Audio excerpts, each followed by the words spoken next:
Hi guys, good morning to all of you. दोस्तों, मैं Ayush sir आप सबका अपने चैनल आयुष मैथ्स में स्वागत करता हूं। आपको पता है कि UP TET Uttar Pradesh TET का एग्जाम डेट आ गया है और उसमें आपके लिए प्रैक्टिस बैच एक प्रैक्टिस क्लास आपको डेली हमारे इस चैनल आयुष मैथ्स पे आपको मिलती रहेगी, जिसके द्वारा आप अपनी तैयारी को बेहतर कर सकते हैं और ज़्यादा मजबूत कर सकते हैं उसे, और जिसका सिर्फ और सिर्फ एक मकसद है कि आपको डेली कम से कम 10 से 15 क्वेश्चन कराए जाएं, जिससे आप केवल प्रैक्टिस हो सके। आप ऑफलाइन क्लासेस अटेंड ही कर रहे हैं, उसके बावजूद आपको प्रैक्टिस करना है। अगर ज़्यादा से ज़्यादा आप प्रैक्टिस करके जाएंगे तो आप बेहतर कर पाएंगे वहाँ पर। तो इसलिए इसी मकसद के साथ हम लोग एक नई क्लास स्टार्ट कर रहे हैं, जिसमें आपको प्रैक्टिस करने के लिए डेली क्वेश्चन आपको मिलते रहे। तो यूपी टेट के लिए स्पेशल क्लास रहेगी, यूपी टेट, और यूपी टेट के लिए स्पेशल आपको मैथ्स से यहाँ मिलेगी। आपको पता है हमारा एक दूसरा चैनल जो उज्जवल क्लासेस के नाम से, वहां पर भी आपको क्लासें जीएस, रीजनिंग, हिंदी और भी जो क्लासें साइको वो सब आपको मिलती रहेंगी। तो इस क्लास को और इस चैनल के बारे में अपने जितने भी साथी हैं, जितने दोस्त हैं, उन सबको बताएं कि ज़्यादा से ज़्यादा लोगों तक पहुंचाएं। जो ऑफलाइन क्लासों में फीस अफोर्ड नहीं कर पाते उनके लिए बेहद यूजफुल रहेगी और अधिक से अधिक अपनी मेहनत या अपनी तैयारी को आगे बढ़ा सकेंगे। तो चलते हैं और देखते हैं आज कुछ इम्पोर्टेंट क्वेश्चन के साथ हम उपस्थित हुए हैं। जैसे आपने नंबर सिस्टम, एक टॉपिक को हम लोग प्रिपेयर करते हुए चलेंगे।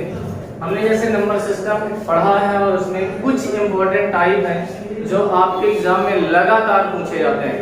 जैसे हम आपसे कहें कि आपसे नंबर्स पे आधारित जब आप नंबर का क्लासिफिकेशन वहां पढ़ते हैं तो नंबर की क्लासिफिकेशन में कई तरह के क्वेश्चन मिलते हैं। ऐसे आपसे कहा जाएगा कि सबसे छोटी, आपसे क्वेश्चन पूछा जाता है कि सबसे छोटी सम अभाज्य संख्या कौन सी होगी। आपसे ये क्वेश्चन मिलेगा कि सबसे छोटी सम अभाज्य संख्या क्या होगी, सम अभाज्य संख्या क्या होगी। कई बार टेट में ये क्वेश्चन पूछा जा चुका है, तो आगे भी आने की उम्मीदें हैं, क्योंकि लगातार हमने देखा है पेपरों में क्वेश्चन आपको मिलते रहे हैं कि सबसे छोटी सम अभाज्य संख्या, इसकी भाषाएं अलग अलग लिखकर आती रहती हैं। कभी कभी लिखकर आएगा सिर्फ सबसे छोटी अभाज्य संख्या या ऋणोत्तर अभाज्य संख्या कौन सी होगी। तो इसका आंसर आपको याद रखना है कि वो पहली प्राइम नंबर कौन सा होता है, 2 होता है, जो कि लगातार आपसे पूछा गया। याद ये भी रखना है कि इसके अलावा कोई दूसरा प्राइम नंबर आपको नहीं मिलता है। इवन की अगर बात की जाए तो, सम की बात की जाए तो दूसरा आपको सम अभाज्य संख्या नहीं मिलेगी। अगर कोई और होती तो 2 से डिवाइड हो जाती है, इसलिए वो प्राइम नंबर ऐसा कुछ मिलता नहीं। आगे आपसे और कई क्वेश्चन यहाँ से मिल सकते हैं। अगर क्लासिफिकेशन की ही बात करें, जैसे सबसे छोटी समअभाज्य संख्या आपकी 2 हो गई। आपसे क्वेश्चन ये बहुत अच्छा पूछा जा सकता है कि क्रमागत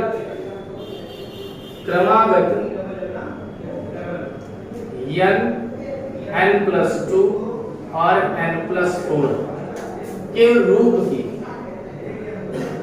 अभाज्य संख्याएं कौन सी होती है, अभाज्य संख्याएं कौन सी होती हैं। आपसे क्वेश्चन यहां से मिलेगा कि ऐसा कौन सा ट्रिपलेट है, ऐसा कौन सा जोड़ा है जो आपको अभाज्य संख्याएं भी दे रहा हो और क्रमागत अभाज्य संख्याएं हो। तो आप याद रखिए कि सिर्फ और सिर्फ ऐसा एक ही ट्रिपलेट मिलेगा जो 3, 5 और 7 का है। ऑड है, ऑड के साथ साथ एक सक्सेसिव नंबर भी है, क्रमागत ऑड नंबर है आपके, और उसके साथ आपके प्राइम नंबर भी हैं। तो इस चीज को याद रखिएगा। ऐसा क्वेश्चन आपके यहाँ पेपर में बन सकता है कि क्रमागत 3 n+2 और n+4 के रूप में अभाज्य संख्याएं क्या होती हैं, अभाज्य के रूप में अभाज्य संख्याएं क्या होती हैं। तो आगे चलते हैं और क्या क्या क्वेश्चन यहाँ से बन सकते हैं। जैसे आपसे ये भी कहा जा सकता है कि 1 से 100 तक, 1 से 100 तक कितनी 1 से 100 तक कितनी अभाज्य संख्याएं होती हैं। ऐसे कई तरह के क्वेश्चन आपसे यहाँ बनाए जा सकते हैं। 1 से 100 तक कितनी अभाज्य संख्याएं होती हैं, तो आपको याद रखना है कि 1 से 100 तक कितनी अभाज्य होती हैं, 25। 1 से 100 तक अभाज्य संख्या की जब बात आती है तो 25 अभाज्य संख्याएं आपको मिलती हैं। और अगर कहा जाए कि कंपोजिट नंबर कितने हो जाएंगे, अर्थात आपके भाज्य संख्या 1 से 100 तक कितनी हो जाएंगी, तो अगर भाज्य की बात आए तो याद रखिएगा, क्योंकि लड़के के मन में आता है कि अगर 1 से 100 तक आपकी अभाज्य संख्या 25 है तो शेष जो बची हैं अर्थात 75 वो आपकी कंपोजिट नंबर हो जाएंगे, अर्थात वो आपके भाज्य संख्या हो जाएंगे। तो आपको ये याद रखना है कि 1 से 100 तक 75 भाज्य नहीं होती, 74 होती है। कितनी संख्या होती है, 74 भाज्य संख्याएं आपकी होती है। क्यों ऐसा होता है, क्योंकि एक जो है वन ना तो आपका प्राइम नंबर है और ना ही आपका कंपोजिट नंबर है। एक ना तो आपका प्राइम नंबर है और ना ही आपका कंपोजिट नंबर। इसलिए ये चीज याद रखना कि 1 से 100 तक भाज्य संख्याओं की टोटल संख्या कितनी होती है, 74 अर्थात 74। तो इस तरह के क्वेश्चन आपको यहाँ से मिलेंगे। अगर आपसे एक क्वेश्चन पूछ लिया जाए कि 3 अंकों की सबसे छोटी, आपसे क्वेश्चन किया जा सकता है कि 3 अंकों की सबसे छोटी अभाज्य संख्या कौन सी होती है, अभाज्य संख्या कौन सी होती है, कौन सी होती है। तो आपको याद रखना है कि 3 अंकों की सबसे छोटी अभाज्य संख्या कौन सी होती है, 101 अर्थात 101 3 अंकों की सबसे छोटी अभाज्य संख्या होती है। तो ऐसे बेसिक सवाल, ऐसे छोटे छोटे सवाल आपके पेपरों में लगातार देखे गए हैं, इसलिए आपको इन्हें तैयार करके अच्छे से जाना है पेपर में। आगे चलते हैं, अगले क्वेश्चन की बात करें। कैसा क्वेश्चन यहाँ से आपको मिल सकता है, तो आपके यहाँ इसमें क्वेश्चन कभी कभी यूनिट डिजिट में आ जाता है। यूनिट डिजिट काफी इंपॉर्टेंट टाइप है नंबर सिस्टम का। आपको पता है कि यूनिट में जैसे नंबर लिखे 1 2 5 7 की पावर 193 में आपको इकाई का अंक ज्ञात करना है। में कौन सा अंक ज्ञात करना है, इकाई का अंक आपको ज्ञात करना है। इस नंबर का इकाई अंक क्या होगा, तो अगर आप पहले पढ़े भी हैं इस चीज को तो बड़ा आसान होगा आपके निकालने के लिए, क्योंकि इकाई अंक निकालना बहुत ही इजी है। अगर किसी भी संख्या की पावर कुछ भी दी जाए तो पावर को हम लोग 4 से डिवाइड करते हैं। पावर को हम लोग किससे डिवाइड करते हैं, 4 से। जब इसे 4 से डिवाइड करेंगे तो कितना नंबर यहाँ प्राप्त होगा, रिमाइंडर। अगर शेषफल की बात करें तो आपको 1 प्राप्त होगा, यानी 1 2 5 7 की पावर आप कितना बना देंगे, यहाँ पर 1 बना देंगे। और अब इसका मतलब है कि इसका आपको 1 बार मल्टीप्लाई करना है, यानी 1 ही लिखना। तो 1 2 5 7, अब आपका यूनिट डिजिट कितना हो जाएगा, इकाई का अंक कितना हो जाएगा, 7 हो जाएगा। कितना हो जाएगा, 7 हो जाएगा। तो याद रखना है कि किसी भी नंबर का अगर आपसे इकाई अंक पूछा जाता है और संख्याएं पावर में दी जाती हैं तो पावर को आपको क्या करना है, हमेशा 4 से डिवाइड करना है। किससे डिवाइड करना है, 4 से विभाजित करना है आपको हमेशा। और जितना शेषफल प्राप्त हो, और जितना शेषफल प्राप्त हो, विभाजित करने पर शेष जितना आए उसे उस संख्या की नई पावर बना देते हैं, उसे उस संख्या की नई घात बना देते हैं। आगे चलते हैं और कई क्वेश्चन लेते हैं इकाई अंक, और कोशिश करते हैं आप भी रहिए, ऐसा नहीं है क्वेश्चन यहाँ पर लिख देते बस आप देखते रहिए। आपके पास ऐसे क्वेश्चन यहाँ लिखा जाए तो आप उसको पहले सॉल्व करने की कोशिश किया करें। जैसे हमने कहा 4 3 1 5 की पावर 3 8 9 प्लस 3 1 2 की पावर 1 9 9 में आपको इकाई अंक ज्ञात करना है। में आपको क्या करना है, इकाई अंक ज्ञात करना है। अगर इसकी बात की जाए कि इकाई अंक क्या होगा तो आपको तरीके वही लगाने हैं कि जैसे हमने कहा कि पावर अगर दिया जाए नंबर में तो पावर को आपको डिवाइड करना है 4 से, और जैसे ही 4 से डिवाइड करेंगे तो यहाँ कितना है 1, और 5 की पावर